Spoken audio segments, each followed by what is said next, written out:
Um, Thank you for the start. I think I have to start with a disclaimer saying that the title is slightly misleading in the sense that it's more like an interdisciplinary perspective rather than insights from social psychology. I would like to actually understand what insights social psychological research can bear for social work research, because I think that's really important and that's I'm really interested in. I'm coming from social psychology background, doing a PhD there and working for Social Work Innovation and Research Center. So I would like to combine those two together, hopefully. The outline of my talk is I'm going to talk about two studies very briefly, and then I'll give some context about masculinities in Turkey and why the study is important. And these two studies have been the foundation of my PhD proposal. And then the study 3 is my PhD study, where I look at the integration between gender and sexual identities. And so the first study is about masculinity experiences of gay men in Turkey, specifically looking at the cultural context of Turkey, because I'm coming from there and that's important, and all my research is based in Turkey as well. And so the objective of this study is to identify the perceptions and experiences of masculinities among gay men in Turkey. This study has its roots in the current discussions about masculinities, which comes from Connell's hegemonic masculinity perception and Eric Anderson's inclusive masculinity theory. So basically, I believe Connell's theory needs a bit of revisiting, but at the same time, Anderson's inclusive masculinity theory is wrong. Yeah, I am going to be very harsh on Anderson because I think, okay, I need to define that first. Anyway, this research is quite timely because there is this debate at the moment, and Connell's theory is a bit old and it doesn't incorporate the changes since 1995, but Anderson's theory is very based in the Western world, and I think that's not really capturing everything happening in the other parts of the world, because Anderson says homophobia and homohysteria, which is fear of being identified as gay, is decreasing all around the world. That's why it's no longer a problem. Things are getting better. People are fine being gay. Other people are fine with gay people, which is not true, in my opinion and in my experience in research. So that's why we wanted to see how this is happening in a country like Turkey, which is between Middle East, which is in the Middle East, which is between this global culture and the West Eastern culture. So how does that work there? So we wanted to study this. Just a brief introduction to hegemonic masculinity. So that's the most dominant form of masculinity, defined by aggressiveness, physical power, toughness, competitiveness, rationality, power, and heterosexuality. And I think this is one of the most important features, and also anti-femininity and rejection of homosexuality. So when we think about this definition, gay men inherently violate the assumption of being a real man when their sexual identity is gay. And this hegemonic masculinity subordinates other forms of masculinities, and it provides people a code of do's and don'ts of how to behave and how to live up to those masculine ideals. So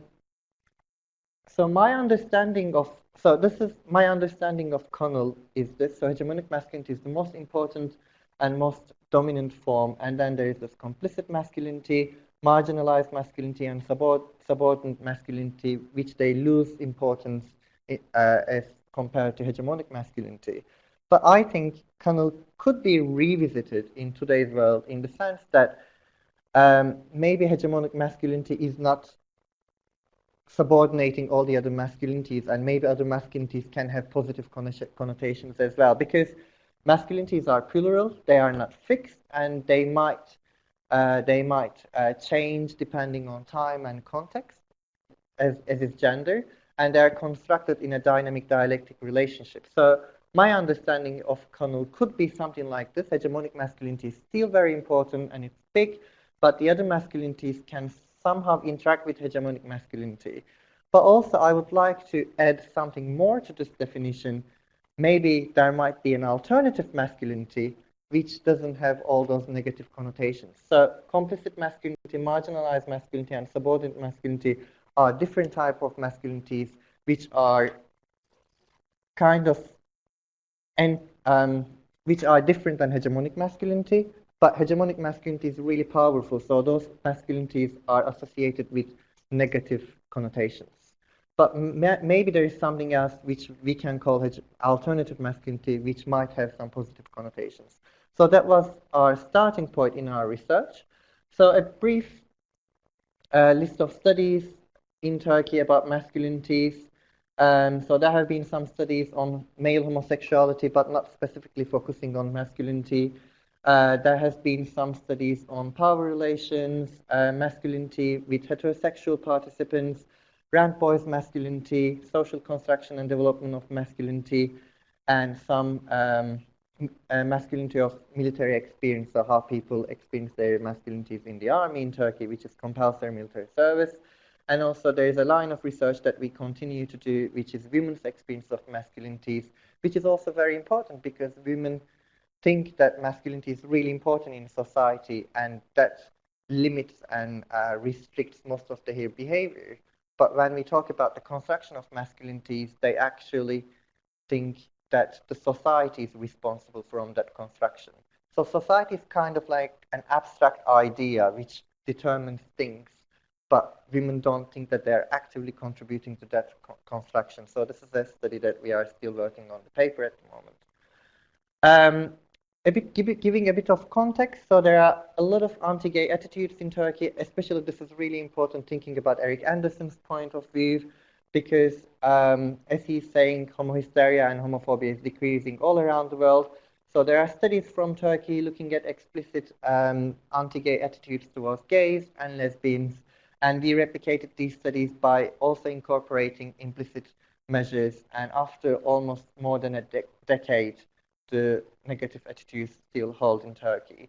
And anti-gay attitudes are usually more negative towards gay men rather than lesbian women, because potentially in Turkey, because of all those gender issues, lesbianism is not really accepted as a category, social category, I would say. People don't think that they exist. Actually, with some data, we kind of found that too, but I can't really speak for that. And it's usually anti-gay attitudes come out as a function of religious fundamentalism and people's extrinsic religious orientation and right-wing authoritarianism. This is shameless self-promotion. So this is my very first paper that I got published in European Journal of Social Psychology that I wanted to mention here. And so carrying on from that, there is also statistics which get data from all around the world. Like this, for instance, Pew Research Center has some data on homosexuality. And this is a very common question in your value survey. And this is kind of like an international global index for homosexuality or homophobia. And the question is, should society accept homosexuality? And in Turkey, in 2007, this was 14% of the society said yes to this. And in 2013, only 9% of the society yes. So yes, maybe in the Western world there is a decrease in homophobia, but this is not the same for all around the world. And so basically, in this respect, the aim of our study was to understand how gay men experience masculinities, and the importance of our study was this was the first qualitative study only focusing on a gay sample in Turkey, and also we wanted to understand how gay men experience their own experiences and how they see the societal definitions of masculinities. So we used semi-structured in-depth interviews, and I interviewed 9 self-identified gay men, but one person withdrew their data later. That's why we couldn't use it in the analysis.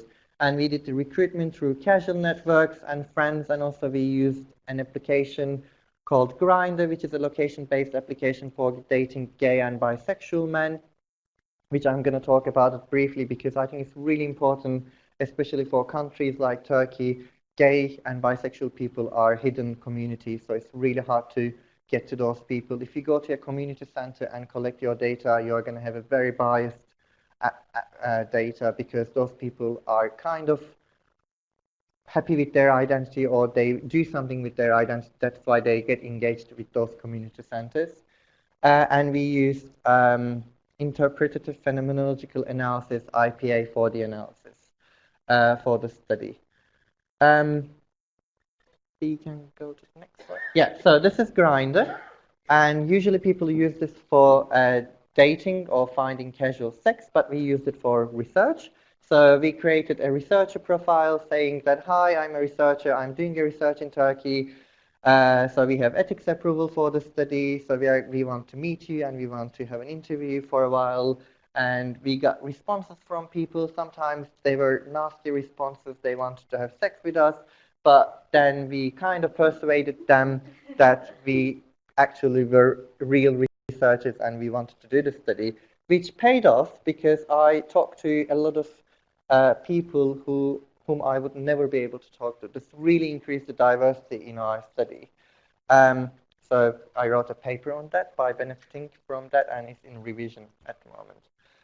So findings, a very short summary of the findings is we found that there is a perception of masculinity by the biological understanding, having the right physical features of masculinity. But also there was a general definition of masculinity, which was what it means to be a man, and it was kind of traditionally existing hegemonic masculinities like being a father, having some certain power in society. And there was a comparison between heterosexual masculinity and gay masculinities. I would like to remind you, this is a gay sample, and you will see a lot of sexual prejudice against gay men in this sample. So always remember that these people are gay men. So it's kind of sometimes you forget because you see so much negativity towards gays. And finally, we found some sort of alternative masculinities that we were looking for in the sample, and this was due to the negotiation of conflicting masculinities. So just to give you an idea, so I put some quotes here. So general definition of masculinities included having certain attributes like being normal. What it means, I don't know. Being hard and strong, being open-minded, being educated, being able to talk about sex comfortably, trying to attain sexual experience at an early age, and being an object of desire. So you need to be an object of desire if you want to be a real man. But the first quote is the beginning of our paper, because I think it's really striking. It says, my idea of masculinity comes from my father, a masculine representation that is heterosexual, Turkish, Muslim, Eastern, silent, serious, tough, and protective. So this is the masculinity perception, the most dominant perception of masculinity in Turkey. But this person continues to say, I did not want to be that, so there were times when I opted for femininity as if it was the exact opposite of this. But soon I realized this was another kind of masculinity. And actually we are going to see later that this person was kind of able to negotiate these different conflicting masculinities and was able to create an alternative masculinity for himself. The other person says, I don't regard every man who has a penis as a real man. I believe being a man requires one to have certain qualities, keeping your word, not cheating anyone, acting like a young man should do. For me, young men should act as a young man regardless of their sexual orientation. A man should act like a man. So like a man, being a real man is a very important concept in the sense. So we also had another type of general definitions, which was more like there are certain definitions, and if you don't have those certain features, you lack your masculinity, you are not a real man. And also sometimes people still felt like a man, but they were confused, they had some confusion. For instance, this one says, I feel like a man, but sometimes I lack that role assigned to me who fucks and become a father. But yet still I define myself as a man. I don't know how to define that blank space. I mean the blank space created as a result of being a man, but not being a man who fucks. So this is really interesting because this brings some kind of what we found in the literature says gender role discrepancy. So they find something that is existing there, but they can't really identify with that because they are lacking some features related to that. And also, it was really interesting. They defined heterosexual and gay masculinity separately, and it was more of kind of they were doing this with reference to one another. And mostly, femininity was associated with gay masculinities, and masculinity was associated with heterosexual masculinities. Although, as I say, these people are gay men. And gay masculinities were also mostly negated because one of the things is that gay people in Turkey, actually, some of them don't see being gay as an identity. It is more of a sexual role for these people. So when it's a sexual role, then they don't identify. So it doesn't really conflict in that sense. So this person says when I compare straight men with gay men, I believe their style is very different in many respects from their hairstyles to their outfits. So this there refers to gay men. He's talking about his own in-group, but he's referring to them as if they are from their out-group. And also, this one is really interesting. He says, when people laugh too loudly, I feel like they are losing their masculinity. To be like a man, they need to keep their posture straighter and they need to act more seriously. However, some effeminate gays can sometimes look masculine too, but they are rather repulsive. Neither man nor something else. There is something in the middle. A new definition is necessary for them. This is that.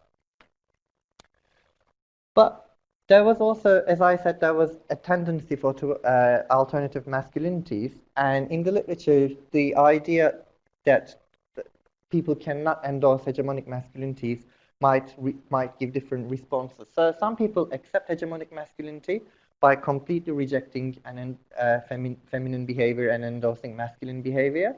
And sometimes people reject all the stereotypes and create their own ways. The second one looks a bit ideal, but when you think about it, people actually completely dissociate themselves with everything else. So that's a bit difficult because then they can't relate to any other social group in society. And the last one is blending the most appealing qualities of two genders. So it's kind of finding your own ways, which did kind of come out in our data. For instance, this one says, I don't fit any of society's masculinity assumptions, particularly with respect to my sexual orientation and people's expectations of me. And going back to the first quote, if you remember, this says, he was talking about his father at the beginning. This one says, I thought that in opposing to being a man like my father, I had to be like a woman, and I tended to do that for some time. Then I noticed that this does not necessarily mean femininity or acting like a woman. It is indeed another form of masculinity. So people were able to understand that they could construct masculinities in different ways. So these are the most precious two quotes that we found in our data. Those two people are talking about their experiences having been to abroad, to France, London, and United States. And this gave us the idea of maybe global perceptions of masculinity or the global world or global identification, feeling yourself as a part of global citizen rather than locally national Turkish person might actually function as a coping mechanism for those people. So this one says, there I encountered people who could bodily represent their sexual orientation. I could understand that they were gay and they were comfortable displaying this identity. When I came back to Istanbul, I started to adopt a lifestyle that I learned there. I used to dress like a gay man of stereotypical image. But once I started discovering my own self, I quit constructing my own identity through others. I constructed my identity on my own, and this accordingly changed the way I dress too. And similarly, this person says that when he was in the US, he came across with straight gay alliances, and he saw gay community centers, and then he was comfortable with his identity. And these were really crucial findings for us. So revisiting hegemonic masculinity, as I said, we were looking for alternative masculinity, and no surprise, we found it. And I think there is also a researcher bias here that I have to acknowledge because we were looking for this, but we found it. And I am a mixed methods researcher, so we developed a quantitative study based on this, and we were trying to build a conceptual model. And people that I talked to, and the last two quotes, people were happier with their identity and they were happier with their lives, but we needed to quantify this. So those people reported that their subjective well-being was higher, and we thought that maybe alternative masculinity representations for men and for gays could be the reason that people can feel better about themselves and they have better mental health. So that was the beginning. And then we were looking for a variable to account for this, and we thought that maybe globalization leads to people's alternative masculinity representations or identifying yourself with the global world, and that might lead to subjective well-being. So this is how we started building a conceptual model for my PhD. And now we will kind of elaborate this with the second study. And in the second study, we were actually looking at the definitions of what it means to be gay. Because in the first study, we looked at the male identity and masculinity. And in the second study, we were kind of interested in the definitions of gay so that we could see actually if they are so separate from each other, maybe that might be the reason that people cannot bring those identities together. So the idea of looking at internalized sexual prejudice, which used to be referred to as internalized homophobia, was that we thought that negative definitions of gay actually led to a lot of internalized sexual prejudice among gay men. So just a very quick recap. So we want to identify the prevalence and predictors of internalized sexual prejudice among gay men in Turkey. And homophobia, we no longer use this term because homophobia is not fear of homosexual people. It is hatred. So this really doesn't capture. So many people started using the term sexual prejudice. I don't think that really captures that either perfectly, but still we use this term. And internalized sexual prejudice is a gay person's negative attitudes towards themselves. And the importance of internalized homophobia is it is associated with a lot of negative psychological outcomes, starting from low levels of self-acceptance, low self-esteem, shame, depression, demoralization, guilt, fear, suicidal behavior, sexual dysfunctions, and a lot of isolation. There are a lot of social implications about this. So we had this aim to identify the predictors of sexual prejudice, but we were more interested in understanding what gay meant for these people. And we used the same methodology as study 1. We used the same data, and we also interviewed 7 more people for the study. And the findings were similar to first study. Gay men share commonalities with heterosexual male society in that they're also afraid of being identified as gay. So they are gay, but they don't want to be identified because they are closeted in a society like Turkey. And they show a lot of anti-gay attitudes while defining masculinities or what a real man should be like, which we kind of know from the first study. And they're also prejudiced towards other gay men whom they think degrade the homosexual status in society. So they say that, oh, these gays are so visible everywhere, so they dance like a woman, they go out and they do this, and they are the reason everybody thinks we are bad people. Or there are other societal pressures as well. So again, just a couple of quotes, the fun of qualitative research, actually like hearing from what people themselves say. So if people are lacking certain features and qualities, they are gay. So these qualities are associated with masculinity. So if they are not normal, if they are not hard, if they are not strong, if they don't have morality, if they are not honest, if they don't have appropriate physical behaviors, they are gay. So the first one says, I don't like men who are gossips and who are hypocritical. I don't see them as men. I believe they are women trapped in men's bodies. It doesn't matter how masculine they appear. So this is by a gay person. And the second one is more attention. So he's describing gays in Turkey. He says, more attention-grabbing talks, more camp laughers, more skinny clothes, more aggressive, more savage, more vulgar group, more tactless, more insensible, more trashy. He's 30 years old, and he's saying this about gay people, and also, reflexivity in research. So you do research, this person just in front of me talking about this, and he's saying these things. So what you want to do in that very moment, you want to punch this person on the face, but you can't do it. What you do is like, yeah, and also you don't want to lead this person, so you just want to leave it as open as possible so that this person can actually say whatever they want to do. So you're like, okay. But there are also kind of funny stories in the sense that, I think I don't have that quote here, but so one participant was saying that a real man should look like a real man. A real man should not wear pink trousers because pink is a girly color. He said green trousers because green is colorful. A man should wear like dark colors. And then this person that I was interviewing was wearing pink shorts. So pink is the girly color in a traditional society. And I was like, can I point that you're wearing pink shorts at the moment? I couldn't. I couldn't. I just left it there and he carried on talking about like that. So there were some explicit manifestations of internalized sexual prejudice. But they were mostly talking about other people. So I'm a man who likes men. That's it. A real man should indeed like men. There is no faggotry here. The guy that I'll sleep with should not be gay. I'm interested in men, not in gays. He should be a real man. As I said, since they associate being gay as being feminine, so they use these terms kind of interchangeably. So what it means here, like, I want a masculine man. I don't want one camp guy. This is what he means, I think.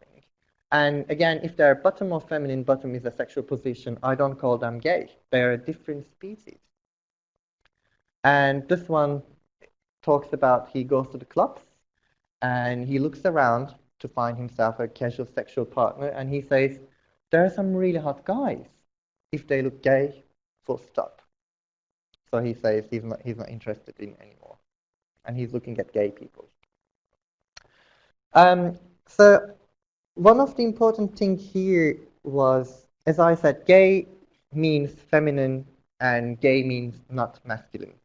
And in these quotes, what we found that gay and male identity and gay and being male was completely different from one another. And also in Turkish language, male and man are the same words. And masculinity, the word masculinity shares the same stem for most of the parts of that word. So male, man, masculinity kind of are the same words, and you can use them interchangeably. So similar stuff. So I mean, I can dance like a woman whenever I'm with friends because it's my private sphere. Even though I came out of the closet one day, I'm sure I will never act femininely. No one would call me gay. I want to be 100 meters away from feminine guys. I mean, I'm really irritated by them. People are prejudiced against us because of them. So this was kind of, yeah. So as I said, this shows that being gay means not being masculine. So gay and male identities are completely in conflict for these people. And the unfortunate thing about this is gay men in Turkey are under a lot of pressure and stigma by the heterosexual society, but also in their own community as well, because feminine gay guys are stigmatized by the other gay guys in the gay community themselves. So this really affects their well-being quite negatively.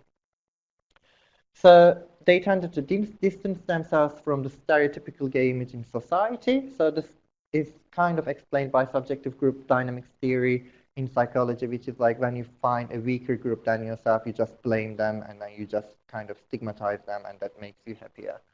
And being gay was the same as being feminine, and it meant that you are violating male gender roles, and gays were responsible for negative societal sexual pressure.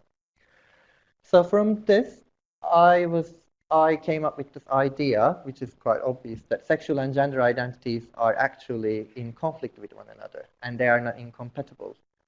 And I was thinking if there is a way to increase this compatibility by always keeping that global identity, global citizen factor in mind. And because if we can increase this overlap between these identities, if we think these identities are two separate identities, maybe it might be possible to increase people's well-being as well. So yeah, so identity integration, is that possible? So our model included these three variables, and then I came up with this gay male identity integration, and we wanted to incorporate this in our model, and our model later looked like this because we thought that actually globalization helps people see being gay as an identity rather than a sexual role. So that's why two social identities might integrate, and then this integration rather than conflict can lead to higher subjective well-being. And maybe alternative masculinity representations are what are kind of mechanisms that are underlying in this relationship, because maybe globalization might lead to like alternative masculinity representations rather than traditional ones. So people might think that being a real man doesn't necessarily mean you have to be hegemonic or dominant, but you can be supportive. So the changing of those meanings, and being gay doesn't mean you are flamboyant or you are camp. It might be creative and colorful. So these were the alternative positive perceptions. So this is my PhD study. So based on these studies before my PhD, so we wanted to test this relationship. And when we looked at the literature, there was some social psychological literature which looked at multiple identities, which is called bicultural identity integration. So this is about managing dual identities, and if mostly used with ethnic minorities or immigrants in different countries. So if you have a black identity and if you are negotiating that with the American identity, or I came from Turkey, I have this immigrant identity in this country, and I'm negotiating that with this host culture's identity, British identity. And they have two bipolar dimensions, so blendedness versus compartmentalization. So this is the degree of overlap between two identities, how compatible they are. And the other dimension is harmony versus conflict. Do you experience harmony, or do you more experience conflict with your identities?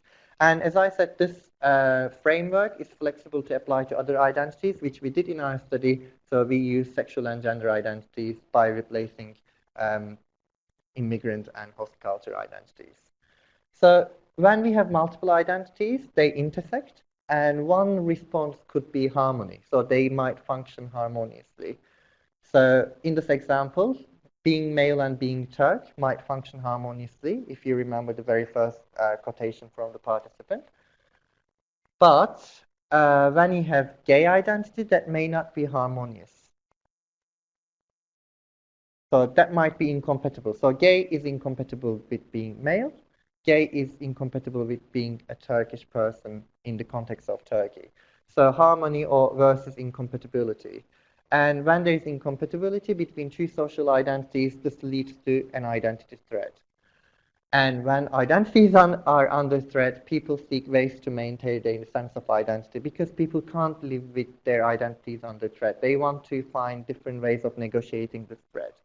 And one way to tackle this threat is using coping mechanisms, and there might be several different coping mechanisms. And in my study, I'm looking at whether connecting to global world can function as a coping mechanism.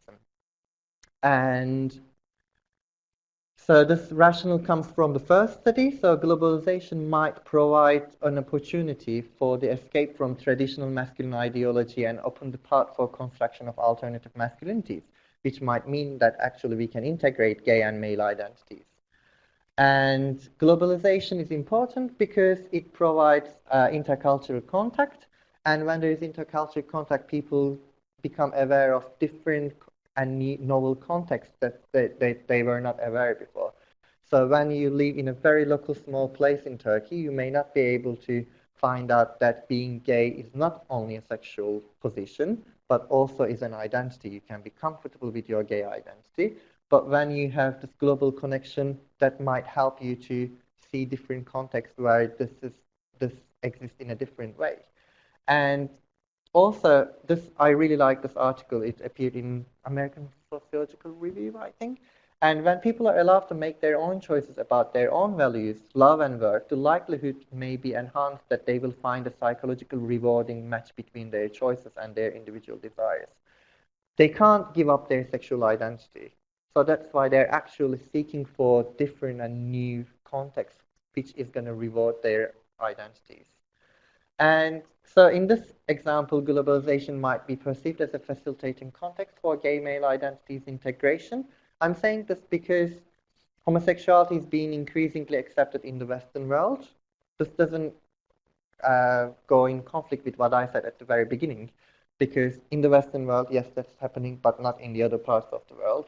And being gay is gradually becomes more of an accepted self-trait, again, like in countries like in the UK. I think this data comes from the UK. And also some research shows that shows the importance of gay affirmative social context, because people feel the sense of belongingness in that social context, and this increases their well-being.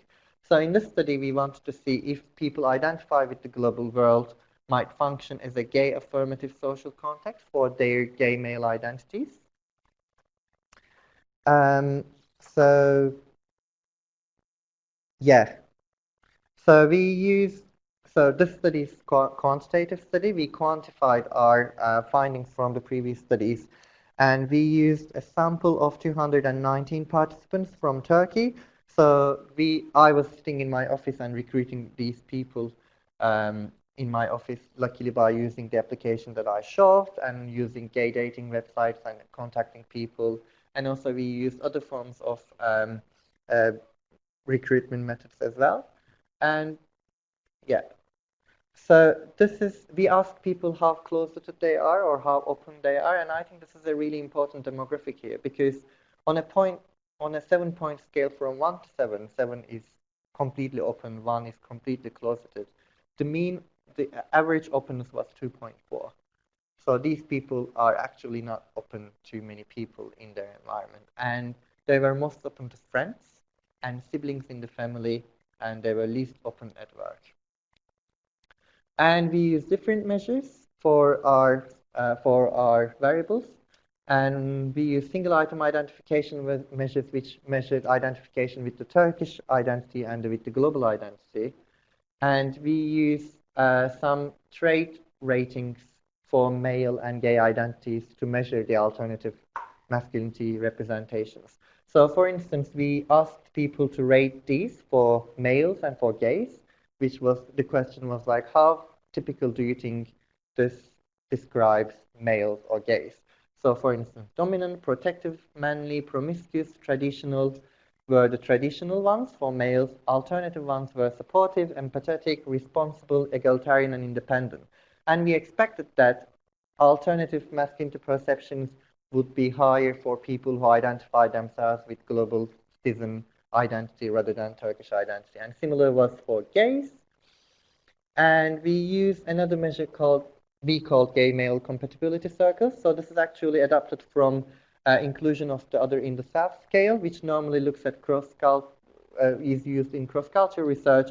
And one of the circles says self and the other circle says other. So it's looking for the overlap between yourself and the other people in society. So I think this was a very clever idea, or I would like to think like that. So the increased overlap would mean that people would have higher levels of subjective well-being. And also going back to this multiple identities by bicultural identity integration measure. So we adapted that scale. So some of the items are like both gay and male identities make me who I am. And an opposite item for this is I find it difficult to combine my gay and male identities.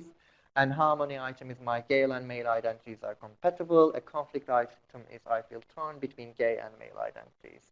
So we measured this, and we did confirmatory factor analysis that I'm not going to go into details, and everything was fine. And for subjective well-being, we used a single item subjective well-being item, which is right now I'm satisfied with my life, but we also asked people how they felt at that very moment. Did they feel sad, happy, satisfied, content, and those things, 6 items from there. And this is a correlation table if anyone wants to have a look later. And so this was the conceptual model that we wanted to test. So there is a kind of elaboration here. So we wanted to test the distinct or separate effects of alternative gay representations and alternative male representations rather than looking at them separately. So as we went through the items, we talked about this. But we also wanted to control for Turkish identification and religiosity, because religiosity is also important, especially in a country like Turkey when a lot of anti-gay attitudes are driven by religiosity. So this was the model tested. I'm not going to go into details, but I just wanted to show you. It looks like this, but this is actually what we tested. And this is the results. This only shows the significant parts. I'm going to go through very quickly on this. So as we expected, global identification was related to higher levels of gay male identity integration, and through this relationship, it was related to higher levels of subjective well-being. So if people thought that they identified themselves with the global world as a citizen of the world, they had higher integration. They were happier having both identities, gay and male, at the same time, and this positively was related to their subjective well-being, which is good. And our second expectation was this relationship here, which came significant as well. So the more people identified themselves as the citizen of the global world, they were rating alternative gay, they were gay representations. So for them, gays did not mean flamboyant or camp. Gay meant for them was creative and independent, and yeah. But this relationship that we expected, which is a mediation relationship, didn't work. But still, this was our main expectation, which did work. But another interesting relationship was found here, which religiosity was negatively related to identity integration. So the more people were religious, the more conflict they experienced in their gay male identity integration, and that again negatively affected their subjective well-being. And we bootstrap our results, and this is something to check if our results would be robust if we got our sample from different places in Turkey, which worked. So there are a few implications that are really important here. One of them is the intersectionality of identity. So in this study, we looked at the intersectionality of gay male identity, also religious identity, and also national Turkish identity and global citizen identity. And one of the important things is that intersectionality of identities are really important because, so when we were looking at this, we saw the effect of global citizen on this. So identities can merge like a bicultural identity, like a dual identity, but at the same time, their existence might vary depending on other social identities. For instance, this identity was negatively related to religious identity, but it was positively related to global citizen identity. And in today's world, we hold these identities at the same time. And it is really important to benefit from these implications so that we can do something good. And there is this idea of global versus local identity. Global identity is very salient in the non-Western world, like a place like Turkey. And there is this idea of remote acculturation, which means that people do acculturate to different cultures remotely instead of being in there. So we do, like I acculturate to British culture because I'm an immigrant living in this country. But also when I was in Turkey, I was acculturating to Western culture or American culture because I was learning English, I was listening music in English, I was doing other stuff, I was interacting with that world. So there is this idea of remote acculturation, which is really useful in the sense that people don't have to go to those places. They can still benefit from this positive identity implications. And I think it's really important to benefit from that in a place like Turkey because people can't afford to go, but they still can, their identity can still benefit from this. So this is a place for intervention to increase this identity compatibility. We looked at alternative masculinity representations. Our mediation link failed, but I think this also kind of shows that maybe alternative masculinities kind of provide people a social understanding of the situation. For instance, people might, so in an alternative masculinity representation, people might increase their feelings of belonging because they might feel like that, they might feel like one of those representations, and that might impact them, that they feel that they have a sense of belonging. So maybe that is the link that we couldn't capture here, which we might in our next study. And also, I think this is the most important part of this research, religion. So internalized homophobia was found in people who had religiosity, who were religious, so they were higher in internalized homophobia, and that led to negative, that led to mental health problems among these gay people. And also, some people had negative religious coping mechanisms, which are like being angry at God or leaving their religion. But this was not really positive, and it had some detrimental effects on their well-being. And in the US, recently, I just found this article, which is just very fresh.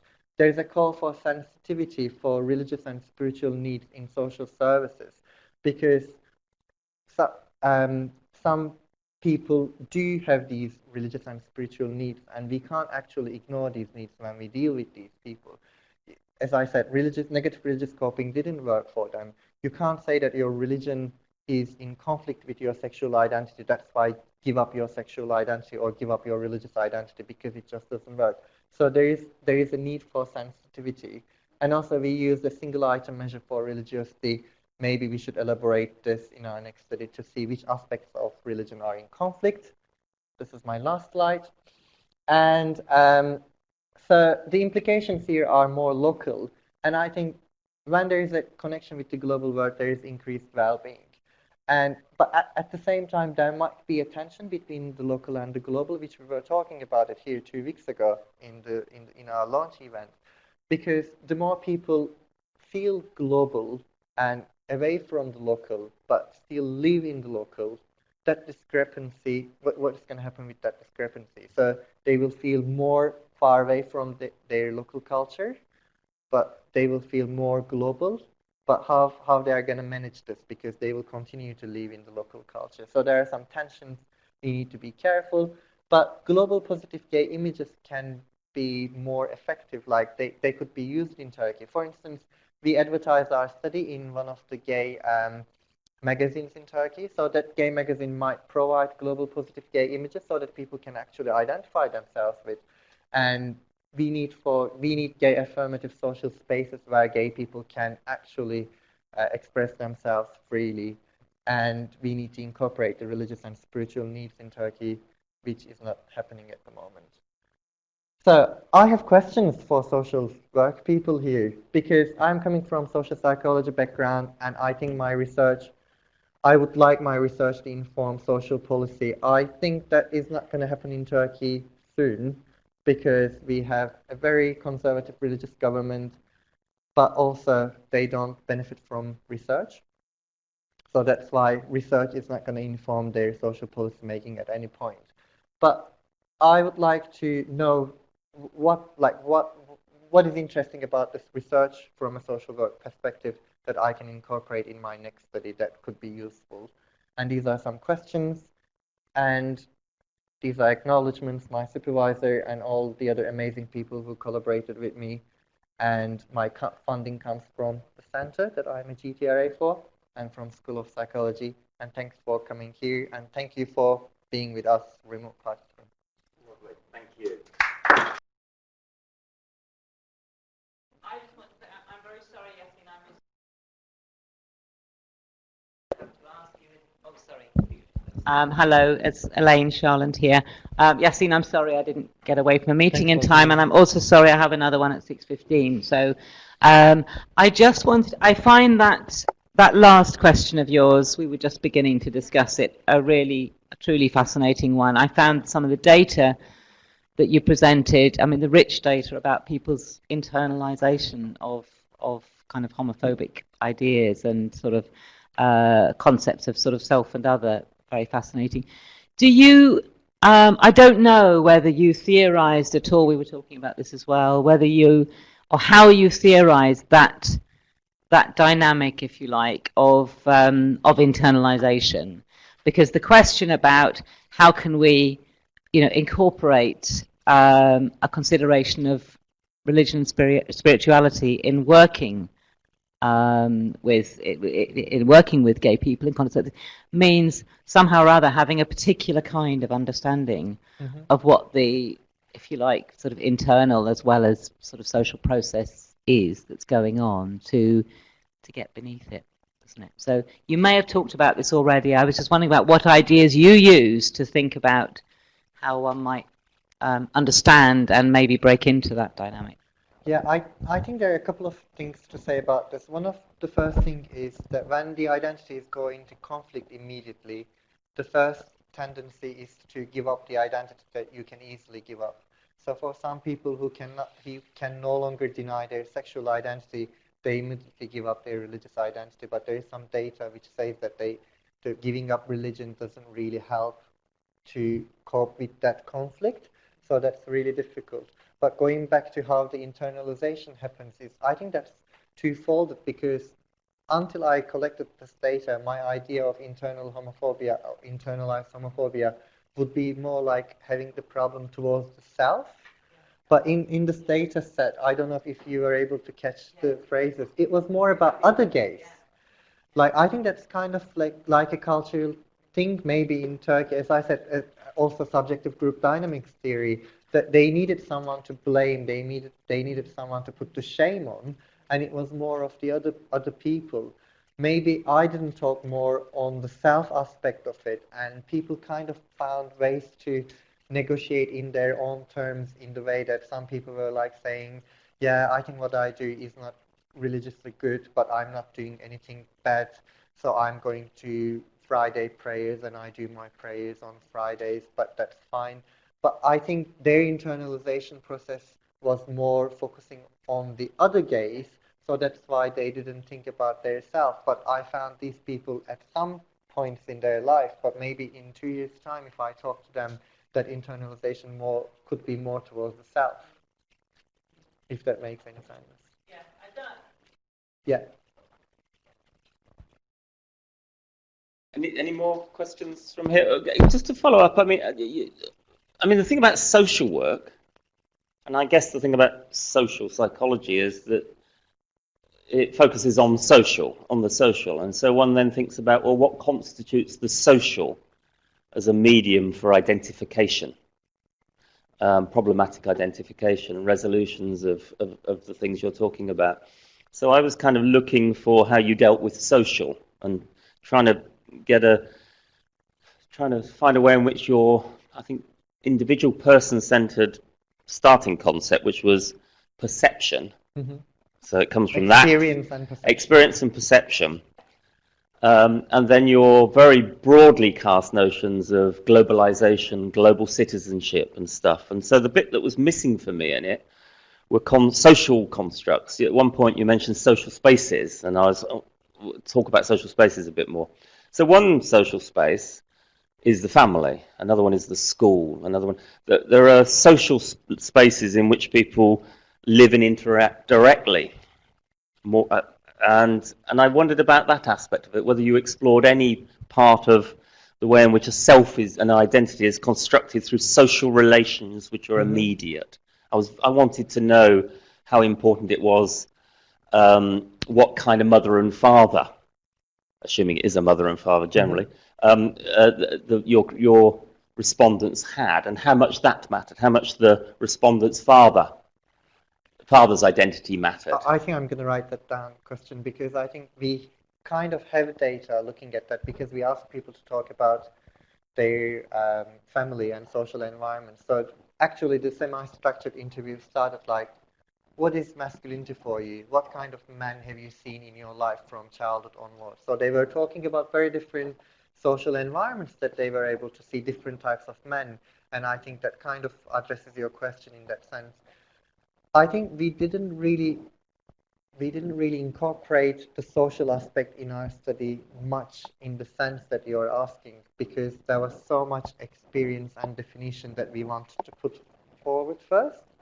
But the social became the most important so the study was done with heterosexual people in Turkey that I was a research assistant for, and then we conducted with gay men, and then we wanted to follow up with that with heterosexual women. And then when everything was very consistent across these three different groups, and women was saying, oh, this is the society. This is what the society determines. I'm not thinking this is what masculinity is, but the society is giving me these definitions. I think social became important in that sense. So social is kind of an abstract notion for people, which determines everything, which gives all the power to those constructs like hegemonic masculinity. But people don't question or don't really actively interact in today, if that makes sense. But there is one part to your question which I haven't answered, but I think we have data that one paper might come out in the sense that looking at social environment and how that affects people's identity. Yes, yeah. and the social environment is quite an immediate environment of relationships, which is played out through emotions and as well as concepts too. So, for example, at the moment, some of us in social work are looking at this notion of epistemic trust, which um, which brings together emotional ideas from that way of thinking about a relationship. Mm-hmm. You trust that your feelings have been understood, so therefore you're likely to trust what is said by the person who trusts your feelings. It links the emotional and the cognitive in some sort of way. And I suppose the hypothesis for us, following that line of thought, is that someone who felt secure in their emotional relationship with their parents would be more likely to be able to explore the difficulties they face when they're confronted with your wider social context. Mm-hmm. So family is an important concept for social workers as well, just to kind of address how a social worker might look at this. Yeah, I think I was coming from kind of the other way around, in the sense that if people have gay affirmative social environments, in the sense that they can find other people who are like themselves, who think like themselves, who live like themselves, then they can feel comfortable and freely express themselves in those environments, and that might then more live up to their family, back to their families and other social environments.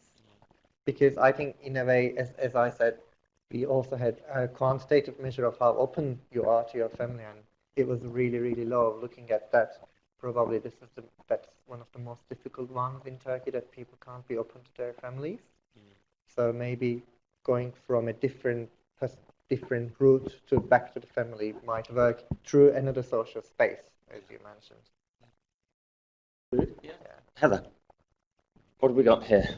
Michelle. Okay, Michelle, I'm thinking about young gay people in foster care or residential care, where we as social workers have a requirement to think about both religious and identity needs. I'm not sure how well we do intersectionality in these respects. I wonder whether one or the other might get trumped by foster carers or social workers. How do we support young people in managing potentially conflictual identities here? What Barry has just said on epistemic trust fits with my question too. Not all young people in care have that level of trust in their carers or workers. So is there something in there to pick out, Yasin? I think kind of Michelle started the answer from that respect, that young gay people in foster care should be able to comfortably express their needs, both with respect to their sexual identity and their religious identity.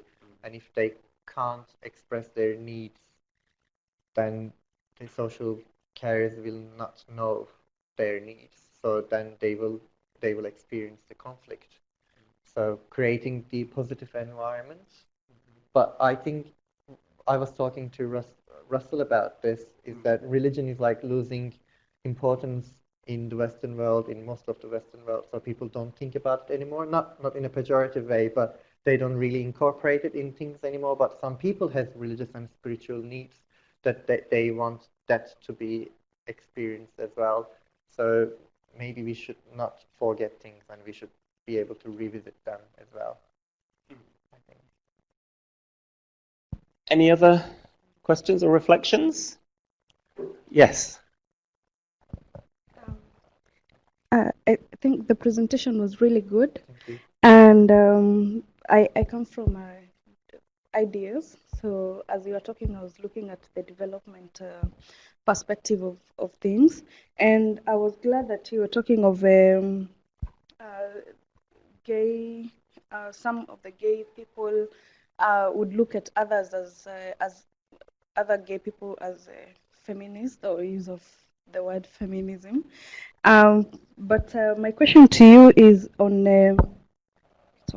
on the use of on the issue of globalization and talking about the Western world.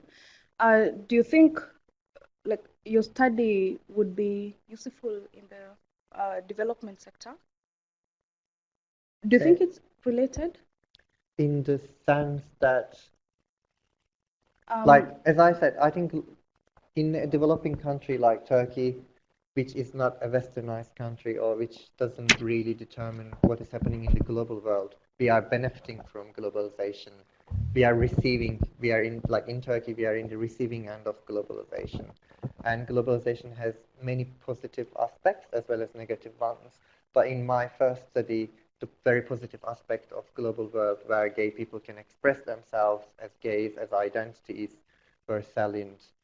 So if any of those aspects could be useful in the development, maybe.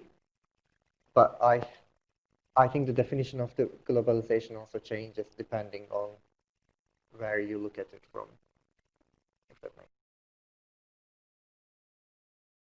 Yes, because I think you were very interested in comparing the social psychological view, the two of you here, with the development studies perspectives that you'd had on Connell's work just this week, I think, really, and that this was your alternative notion was quite captivating. I think right there it opened up those sorts of questions.